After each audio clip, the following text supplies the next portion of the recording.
नमस्कार। आज हम आपको बैजनाथ धाम की कथा सुनाने जा रहे हैं। ये एक ज्योतिर्लिंग है। आइए सुनते हैं। एक बार महापंडित रावण शिव भक्त ने अपने सारे सर एक एक कर काट कर भगवान भोलेनाथ को अर्पित कर दिए। अब जब वो अपना अंतिम सिर काटने वाला था, तभी भगवान भोलेनाथ ने उसे दर्शन दिए और एक एक करके उसके सारे सिर वापस जोड़ दिए। तब भगवान शिव ने प्रसन्न होकर रावण से पूछा कि रावण, तुम्हें क्या चाहिए? रावण ने कहा, प्रभु, मुझे कामना लिंग दीजिए, अपना आत्मलिंग दीजिए, मैं उसे अपनी लंका में स्थापित करूंगा। भगवान भोलेनाथ भक्त की मांगी हुई किसी चीज को कभी किसी को भी मना नहीं करते थे। उन्होंने कहा तथास्तु और एक आत्मलिंग प्रकट हो गया।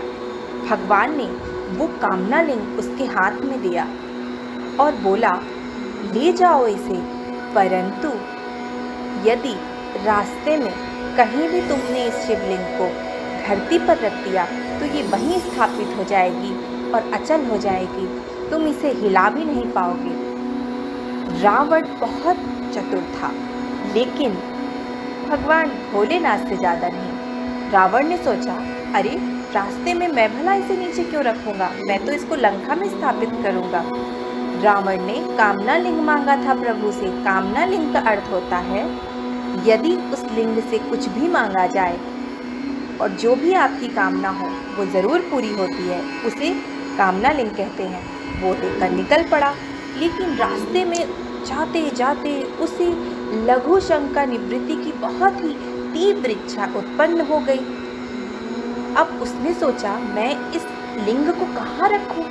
तभी उसे एक बैजनाथ नाम का चरवाहा दिखा जो अपनी गाय चरा रहा था वहां पे। रावण ने उस आदमी को बुलाया और बोला, तुम इस आत्मलिंग को अपने हाथ में पकड़ के रखो जब तक मैं वापस नहीं आता। वो आदमी जिसका नाम बैजनाथ था, उसने कहा, ठीक है, पकड़ के रखूंगा। लेकिन रावण के जाने के बाद उस आदमी के हाथों में दर्द होने लगा। उसको ये लिंग बहुत ही भारी प्रतीत होने लगी। उसने कहा, नीचे रख देता हूँ। और जैसे ही उसने नीचे रखा, ये लिंग स्थापित हो गई वहीं पर। तभी रावण वापस आया। उसने ये सब चीजें देखी और उसने उस लिंग को हिलाने की बहुत बहुत प्रयास किए, लेकिन वो विफल रहा। और तभी उसने क्रोध में आके अपना अंगूठा गड़ा के वहां से चला गया। तभी सारे देवी देवता स्वर्ग से उतर कर आए, ब्रह्मा विष्णु, और उन्होंने उस लिंग की उपासना और पूजा करी। ये लिंग कामना पूर्ति लिंग है। जो भी भगवान बैद्यनाथ की लिंग पर जाके अपनी कामना को मांगता है, उसकी कामना जरूर पूरी होती है। अब आइए हम जानते हैं कि इस लिंग का नाम बैजनाथ क्यों है। पहली चीज, भगवान भोलेनाथ को वैद्य कहा गया है।